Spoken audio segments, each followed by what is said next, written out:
Γεια σας, είμαι ο Θεοδόσης από τους Greek Adventure Riders. Σε αυτό το βίντεο δοκιμάζουμε το Multistrada 1260 Enduro 2020.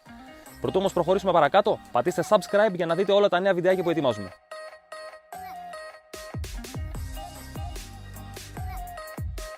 Υποκλίνομαι στην Ιταλική Φινέτσα.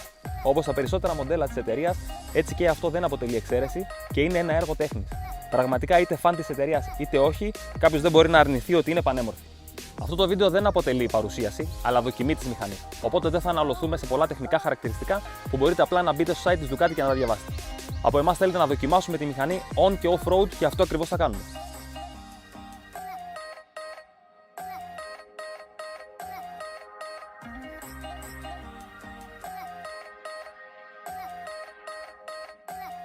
Το Multistrada είναι εφοδιασμένο με τον κινητήρα του X Diavel των 1262 κυβικών που αποδίδει 158 άλογα και είναι εξοπλισμένο με ό,τι ηλεκτρονικό κυκλοφορεί στην αγορά. Cornering ABS, 4 riding modes, cornering lights, hill assist, ό,τι μπορείτε να φανταστείτε. Κάποιες αλλαγές έναντι του προηγούμενου Multistrada 1200 Enduro είναι ότι έχει πιο κοντό σασμάν και 17% παραπάνω ροπή στις χαμηλές στροφές και μεσαίες. Συγκεκριμένα το 85% της ροπής είναι διαθέσιμο στις 3.500 στροφές. Άλλες αλλαγές έναντι του 1200 αποτελούν η μείωση της διαδρομής της ανάρτησης κατά 1,5 εκατοστό, μείωση του ύψους της σέλας κατά 10 χιλιοστά, των clip-ons κατά 30 χιλιοστά, αλλά και των foot pegs, κατεβάζοντας έτσι το κέντρο βάρους της μηχανής, αλλά και για να κάνουν τη μηχανή πιο εύκολα διαχειρίσιμη από τον αναβάτη. Πάμε να δούμε τη θέση οδήγησης της καινούργια Multistrada. Με 254 κιλά βάρος γεμάτη και 30 λίτρα ντεπόζιτο, μόνο λιπτοκαμωμένη δεν τη λες. Παρ' όλα αυτά, η οδήγησή της off-road, όταν πλέον η νέα θέση οδήγησης είναι η όρθια, το βάρος ως διαμαγείας εξαφανίζεται και σου δίνει μια ευστάθεια που ξαφνιάζει. Στην άσφαλτο τα πράγματα είναι ακόμα καλύτερα. Η θέση οδήγησης της Multistrada τοποθετεί τον οδηγό μέσα στη μηχανή, δίνοντάς του καλύτερο έλεγχο και μια καλύτερη αίσθηση της μοτοσυκλέτας. Σαν να οδηγεί super sport. Θα μου πείτε ότι η θέση οδήγησης μηχανής είναι υποκειμενικό και εξαρτάται τι θα βολέψει τον κάθε οδηγό. Εμείς πάντως τη λατρέψαμε. Η σέλα είναι και φαρδιά και μαλακή, κάνοντας την αρκετά άνετη.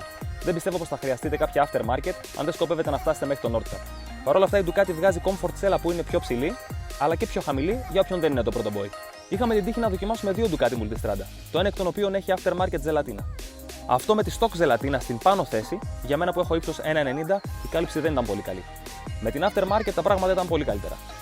Να πούμε όμως ότι δεν βολεύει τόσο πολύ στην off-road χρήση, γιατί δυσκολεύει στην ορατότητα. Μία ακόμα λεπτομέρεια είναι ότι η ζελατίνα έχει ένα μηχανισμό ρύθμισης, ο οποίος είναι πολύ εύχρησος και μπορούμε να την σηκώσουμε ακόμα και ενώ οδηγούμε. Πολύ σημαντική προσθήκη αποτελεί το Up and Down Quick Shift. Καρφώνουμε λοιπόν την ταχύτητα σε όποιο φάσμα στροφών και να βρισκόμαστε και η μηχανή το δέχεται εντελώς αδιαμαρτύρητα και προβλημάτιστα. Μπορείς να κάνεις πάνω από 400 ρυθμίσεις στα ηλεκτρονικά της συγκεκριμένης Multistrada, ρυθμίζοντας χάρτες, traction control, ABS, ό,τι γουστάρεις. Μπορείς όμως κάλλιστα ενώ κινείσαι στην άσφαλτο να στρίψεις τον πρώτο χωματόδρομο χωρίς να πειράξεις τίποτα απ' όλα. Η semi-active ανάρτηση θα διαβάσει το πώς οδηγείς, θα διαβάσει το οδόστρωμα και θα προσαρμοστεί μόνη της. Αυτό άλλωστε σημαίνει Multistrada. Η βασική ρύθμιση που θα χρησιμοποιήσουν οι περισσότεροι για την οδήγηση στο χώμα είναι η ρύθμιση Enduro από τα Riding Modes. Η συγκεκριμένη μειώνει την υποδύναμη στα 100 άλογα, ώστε να μπορέσει αυτό το κτίνος να γίνει διαχειρίσιμο, ενώ παράλληλα απενεργοποιεί το traction control και το ABS. Ένα ακόμα θετικό στοιχείο της συγκεκριμένης μηχανής είναι η κατανάλωσή της, αναλογιζόμενη πάντα το μεγάλο της όγκο και τη μεγάλη υποδύναμη. Στη συγκεκριμένη δοκιμή που ήταν πάνω από 200 χιλιόμετρα, η κατανάλωση δεν ξεπέρασε τα 6 λίτρα. Σε συνδυασμό με τα 30 λίτρα ντεπόζιτο που έχει, η αυτονομία αγγίζει τα 600 χιλιόμετρα. Έχουμε δοκιμάσει το 1260 και σε μεγάλες διαδρομές, παρέα με μηχανές του ανταγωνισμού όπως το GS 1250. Και παρατηρήσαμε ότι το GS έχει αρκετά μεγαλύτερη κατανάλωση, ιδίως όταν κινούμασταν με ταχύτητες άνω των 130 χιλιόμετρων την ώρα.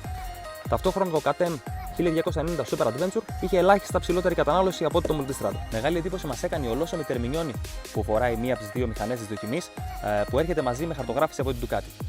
Πέρα από την διαφορά στη ροπή που είδαμε στις χαμηλές κυρίως στροφές, ο ήχος όταν χρησιμοποιούμε το Quick Shift είναι το κάτι άλλο. Για τους γκατζετάκηδες φίλους μας, να αναφέρουμε ότι μέσω της εφαρμογής του Ducati Link μπορούμε να αλλάξουμε όλες τις ηλεκτρονικές ρυθμίσεις μοτοσυκλέτας μας από το κινητό. Συμπερασματικά, τι μας άρεσε? Πολύ όμορφο design. Πολύ καλός κινητήρας και επιδόσεις, θέση οδήγησης, 30 λίτρα ντεπόζιτο και πέμπτον, η Ducati μεγάλωσε τα διαστήματα service, οπότε επισκέπτεστε πλέον το συνεργείο ανά 15.000 χιλιόμετρα. Τι δεν μας άρεσε?